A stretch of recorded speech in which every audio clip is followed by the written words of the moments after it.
Hi hello ನಮಸ್ತೆ. ನಾನಿವತ್ತು ಪುಲಗಮ್ ಮಾಡ್ತಾಯಿದ್ದೀನಿ. ಆಂಧ್ರ ಪ್ರದೇಶ ತೆಲಂಗಾಣದಲ್ಲಿ ಇದು ಚೆನ್ನಾಗಿ ಮಾಡ್ತಾರೆ. ಅದು ದೇವ್ರಿಗೂ ಮಾಡ್ತಾರೆ. ಇದು ಹೇಗೆ ಮಾಡೋದು ಅಂತ ನೋಡೋಣ. ತುಪ್ಪ ಸ್ವಲ್ಪ ನಾನು ಎಣ್ಣೆ ಹಾಕ್ಕೊಂಡಿದ್ದೀನಿ. ಇದಕ್ಕೆ ಮೆಣಸು ಜೀರಿಗೆ ಹಾಕ್ಕೊಂಡು ಸ್ವಲ್ಪ ಫ್ರೈ ಮಾಡ್ಕೋಬೇಕು. ಇದಕ್ಕೆ ಸ್ವಲ್ಪ ಬೆಳ್ಳುಳ್ಳಿ ಹಾಕ್ಕೊಂಡು ಹಾಗೆ ಒಣಮೆಣಸಿನ್ಕಾಯಿ, ಹಸಿಮೆಣಸಿನ್ಕಾಯಿ, ಕರಿಬೇವು ಹಾಕ್ಕೊಂಡು ಫ್ರೈ ಮಾಡ್ಕೋಬೇಕು. ಇದು ಸಿಂಪಲಾಗಿ ಆಗೋಗುತ್ತೆ, ಆದರೂ ಮೈಗೂ ಒಳ್ಳೆಯದು, ತುಂಬ ತಂಪಿರುತ್ತೆ. ಇದು ಸಂಕ್ರಾಂತಿ ಹಬ್ಬದ ದಿವಸನೂ ಮಾಡ್ತಾರೆ, ತುಂಬ ವಿಶೇಷವಾಗಿರುತ್ತೆ. ಪುಡಿ ಪುಡಿಯಾಗಿರಬೇಕು ಅಂದರೆ ನಾವು 1ಕ್ಕೆ 2 ಹಾಕ್ಕೋಬೇಕು ನೀರು, ಅವಾಗೇ ಚೆನ್ನಾಗಿರುತ್ತೆ. ನಾನು ಇದಕ್ಕೆ ಬಳಸ್ತಾ ಇರೋದು ಹೊಟ್ಟಿರೋದು ಹಾಕ್ತಾಯಿದ್ದೀನಿ ನಾನು. ಬೇಳೆ ಹೊಟ್ಟಿಲ್ಲ ಅಂದರೂ ಹಾಕ್ಬೋದು, ನನಗೆ ಅದು ಇಷ್ಟ, ಅದಕ್ಕೆ ಅದು ಹಾಕ್ತಾಯಿದ್ದೀನಿ. ಇವಾಗ ನೋಡಿ ಶುಂಠಿ ಹಾಕಿದ್ದೀನಿ. ಶುಂಠಿ ತುರಿದಿಟ್ಕೋಬೇಕು.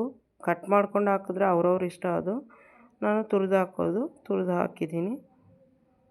ಇದಕ್ಕೆ ಅಕ್ಕಿಯಿಂದ ಕಾರ್ಬೋಹೈಡ್ರೇಟ್ ಬರುತ್ತೆ, ಹೆಸರುಬೇಳೆಯಿಂದ ಪ್ರೋಟೀನ್ ಸಿಗುತ್ತೆ ಚೆನ್ನಾಗಿ, ಸಂಪೂರ್ಣ ಆಹಾರ ಅನ್ಬೋದು. ಇದು ತಿಂದರೆ ತುಂಬ ಹೊಟ್ಟೆ ಹಗುರವಾಗಿರುತ್ತದೆ. ಜೀರ್ಣಕ್ರಿಯೆ ಸರಿ ಇಲ್ಲದಿದ್ದಾಗ ಅಥವಾ ಅನಾರೋಗ್ಯದಿಂದ ಇದ್ದಾಗ ಇದು ತಿಂದರೆ ಶಕ್ತಿ ಇರುತ್ತೆ, ಚೆನ್ನಾಗಿ ಜೀರ್ಣನೂ ಆಗೋಗುತ್ತೆ. ಇವಾಗ ಅಕ್ಕಿ ಬೇಳೆ ತೊಳೆದಿಟ್ಟು ನಾವು ನೆನೆಸಿಟ್ಕೊಂಡಿದ್ದೀವಿ ಅರ್ಧ ಅವರು. ಇವಾಗ ಅದು ಹಾಕ್ಬಿಟ್ಟು ಚೆನ್ನಾಗಿ ಸ್ವಲ್ಪ ಕಲಸ್ಬಿಟ್ಟು ನೀರು ಹಾಕಿ ವಿಸಿಲ್ಗಿಡೋಣ. ನೋಡಿ, ನಾನು ಹೊಟ್ಟಿರೋದೇ ಹಾಕ್ತಾಯಿದ್ದೀನಿ. ನಿಮ್ಮ ಇಷ್ಟ, ಹೊಟ್ಟಿಲ್ಲ ಅಂದರೂ ಪರವಾಗಿಲ್ಲ. ಇದು ಚೆನ್ನಾಗಿರುತ್ತೆ, ಟೇಸ್ಟ್ ಇರುತ್ತೆ ಚೆನ್ನಾಗಿ, ಅದಕ್ಕೋಸ್ಕರ ನಾನು ಇದೇ ಹಾಕ್ತಾಯಿದ್ದೀನಿ. ಇದರಲ್ಲಿ ಕಡಿಮೆ ಕ್ಯಾಲರಿ ಇರುತ್ತೆ, ಹೆಚ್ಚಿನ ಪ್ರೋಟೀನ್ ಇರೋದ್ರಿಂದ ತಿನ್ಬೋದು. ಇದು ಹೊಟ್ಟೆಗೂ ತಂಪಿರುತ್ತೆ, ಚೆನ್ನಾಗಿರುತ್ತೆ. ನಾನು 1 ಬೇಳೆ 1 ಅಕ್ಕಿ ಹಾಕಿದ್ದೀನಿ. 4 ನೀರು ಹಾಕ್ಕೊತೀನಿ. 4 ನೀರು ಹಾಕ್ಕೊಂಡು ಚೆನ್ನಾಗಿ ಕಲಸಿ ನಾವು ವಿಸಿಲ್ಗಿಡೋಣ. ವಿಸಿಲ್ ಬಂದಮೇಲೆ ನೋಡೋಣ. ಇದಕ್ಕೆ ಶೇಂಗಾ ಚಟ್ನಿ ಚೆನ್ನಾಗಿರುತ್ತೆ, ಮೊಸರಲ್ಲಿನೂ ಚೆನ್ನಾಗಿರುತ್ತೆ. ಶೇಂಗಾ ಚಟ್ನಿಗೆ ತುಪ್ಪ ಹಾಕ್ಕೊಂಡು ನಾವು ತಿಂದರೆ ಸೂಪರಾಗಿರುತ್ತೆ. ಸ್ವಲ್ಪ ತಿನ್ನೋರು ಸ್ವಲ್ಪ ಜಾಸ್ತಿನೇ ತಿಂತಾರೆ.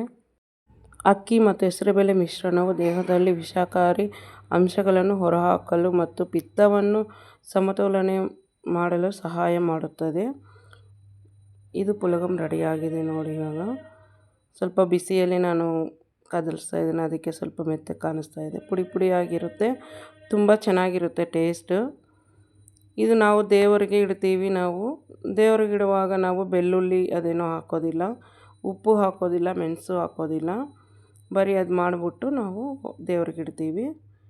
ಪೊಂಗಲ್ ನೈವೇದ್ಯ, ಪುಲಗಮ್, ಕಿಚಡಿ ಅನ್ಬೋದು, ಪುಲಗಮ್ ಅನ್ಬೋದು. ಪೊಂಗಲ್ ಅಂದರೆ ನಾವು ಇನ್ನೂ ಮೆತ್ತಗೆ ಮಾಡ್ಕೊತೀವಿ, ಇದು ಸ್ವಲ್ಪ ಬೇರೆ ಬರುತ್ತೆ.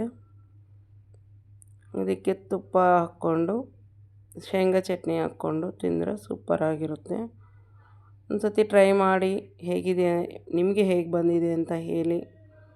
Thank you so much. ಇಷ್ಟೊತ್ತು ನಮ್ಮ ವಿಡಿಯೋ ನೋಡಿ ಸಪೋರ್ಟ್ ಮಾಡಿದ್ದಕ್ಕೆ ಥ್ಯಾಂಕ್ ಯು. ಫ್ರೆಂಡ್ಸ್ಗೆಲ್ಲರಿಗೂ ಶೇರ್ ಮಾಡಿ, ಸಪೋರ್ಟ್ ಮಾಡಿ. ನಾವು ಬೆಳಗ್ಗೆ ನಾಷ್ಟಾಗೆ ತಿಂದರೆ ಇಡೀ ದಿನ ನಾವು ತಿಂದಿಲ್ಲ ಅಂದರೂ ಶಕ್ತಿ ಇರುತ್ತೆ, ತುಂಬ ಆ್ಯಕ್ಟಿವ್ ಆಗೂ ಇರ್ತೀವಿ.